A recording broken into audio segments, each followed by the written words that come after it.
નમસ્કાર મિત્રો, જય શ્રી કૃષ્ણ. આજે અમે બાને ત્યાં રાશન કીટ આપવા આવ્યા છીએ અને બાપુ હોઈ ગયા અને બા કેટલાક વર્ષ થયા છે? 18 વર્ષ. અને તમારા દીકરા જે બાપુ કોરોનામાં એના કેટલા 6 તમે વિચાર કરો કે બા ફક્ત પૂજા તમે કરો છો મંદિરમાં વારામાં?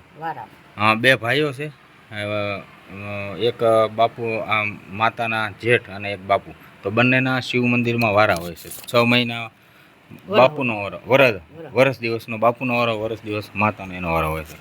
તો મિત્રો, બાપુ જે છે એ દેવ થઈ ગયા અને 18 વર્ષ થયા. અને બાના દીકરા જે હતા એ બાપુ સેવાદાસ બાપુ એ કોરોનામાં એક્સપાયર થઈ ગયા. એમને 2 દીકરાઓ હતા અને પછી એવો નિર્ણય લેવામાં આવ્યો કે દીકરા સેવાદાસ બાપુનો દીકરો તમારો ભેગો છે? હા. તો સેવાદાસ બાપુના જે ધર્મપત્ની હતા ને, તો એની વય નાની હતી. તો એવું વિચાર્યું કે ભાઈ આપણે દીકરો એક છે તો એને રાખી લઈએ અને આ બેનને બીજે ગમે ત્યાં પરણાવી દઈએ.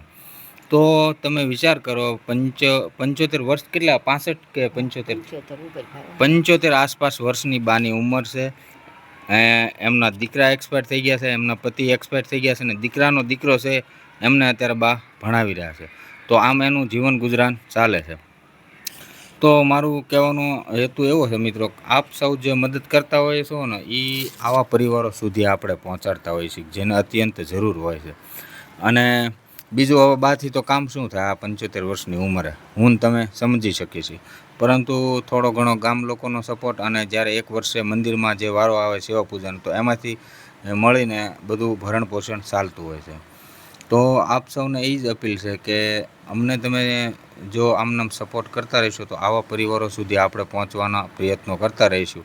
અને એક માનવતાના નાતે આપણી નૈતિક ફરજ છે કે આપણે આ સમાજમાં રહેલા આવા લોકો સુધી પહોંચવું જોઈએ અને એ બને ત્યાં સુધી એના જીવનમાં આપણે મદદ કરવી જોઈએ. આ એક નૈતિક ફરજ છે. આ કોઈ સેવા, ધર્મ કે પુણ્યદાન એવી બાબત અમે માનતા નથી. આ બાબત અમે એવું માનીએ છીએ કે આપણે સૌ ભગવાનના સંતાનો છીએ, આપણો પિતા એક છે. તો આપણા જ સમાજમાં રહેલા જો કોઈ ભાઈઓ, બહેનો, વડીલો, માતાઓ, વૃદ્ધો અસહાય હોય આ બાબતે, તો આપણે એને મદદ કરવી જોઈએ. તો આ પુરુષોત્તમ માસ નિમિત્તે આપણે જે કંઈ રાશન આપવાનું હતું તો એ આપણે બાને આપી રહ્યા છીએ.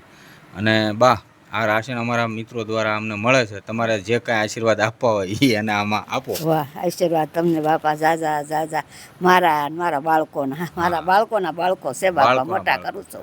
અને આ ઉંમરે કાંઈ થાય એમ નથી મારથી બાપા. હવે મારથી હવે તો હાલી એકું વગા હળવું જો આ ભાઈને કરીએ સાઈસ લેવાય વગા પગો અહીંયા હું બાબાને લઈને નોખી રહું છું. મારો દીકરો છે પણ નોખી રહું, દીકરાને લઈને બરોબર. જો પછી બીજું તો હું શું કરીએ? અને સમય પ્રમાણે બા આપણે જોઈએ છીએ કે આપણા દીકરાનું હાલતું હોય ભલે આપણે નોખા રહેવું પડે, એમાં કોઈ ઓલું નથી એમ. અને માવતરો તમે જુઓ કેટલા હંમેશા સંઘર્ષ કરીને બાળકોને મોટા કરે, ભણાવે, ગણાવે, એમના લગ્ન કરી આપે. અને એ છતાં હા, જો તોય બા કેટલી મસ્ત વાત કરે કે એ તો આપણી ફરજ છે, આપણે કોઈ એની માટે ઉપકાર નથી કરતા.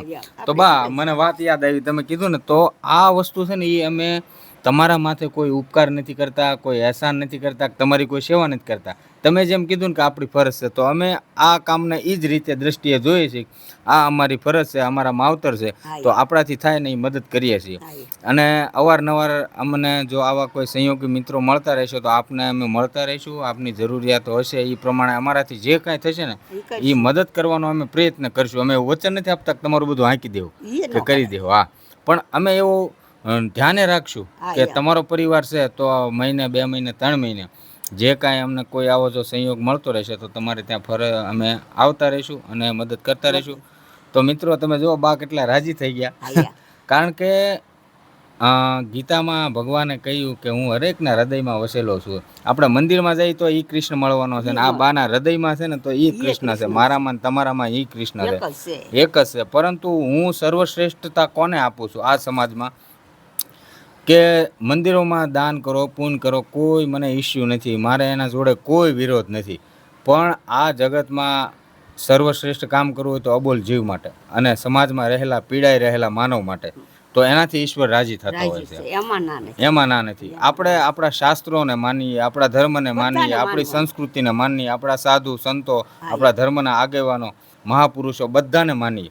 પણ હું કદાચ આ મારી વાત થોડીક કડવી લાગશે, પણ હું એવો માનવાવાળો માણસ છું કે મારા ઘેરે મંદિરમાં રહેલા કૃષ્ણને હું થાળ નહીં ધરું ને તોય હાલશે, પણ આ બાના ઘેરે રાશનની જરૂર હશે ને એના ઘેરે હું રાશન નાખી આવીશ ને એની કાતડી ઠરશે ને તો એનાથી કૃષ્ણ રાજી થશે. રાજી થાય એમાં એનાથી ના કૃષ્ણ મારાથી વિમુખ નહીં થાય વિમુખ નહીં કે આજ મને દિલાએ થાળ નથી ધર્યો હા, એટલે હું એનાથી વિમુખ છું, એમ નહીં. હા, પણ આવા જે પરિવારો છે, આવા વૃદ્ધ માતા પિતાઓ છે, બાળકો છે, એના ઘેરે જઈને આપણે રાશન પહોંચાડશું તો કૃષ્ણ આપણા પર ડબલ રાજી ડબલ થશે રાજી થાય. કે મારો દીકરો છે, મારી જગ્યાએ જઈને ઊભો રહ્યો ને મારું કામ કર્યું છે. કામ કર્યું. તો આ આપણો ધર્મ છે, આ આપણી સંસ્કૃતિ છે, આપણી સભ્યતા છે ને આ આપણી માનવતા છે.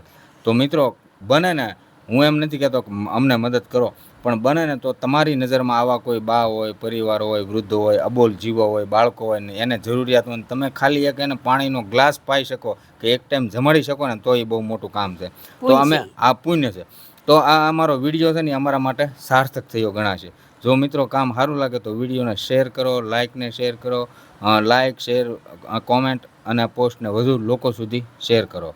જય શ્રી કૃષ્ણ. જય કૃષ્ણ.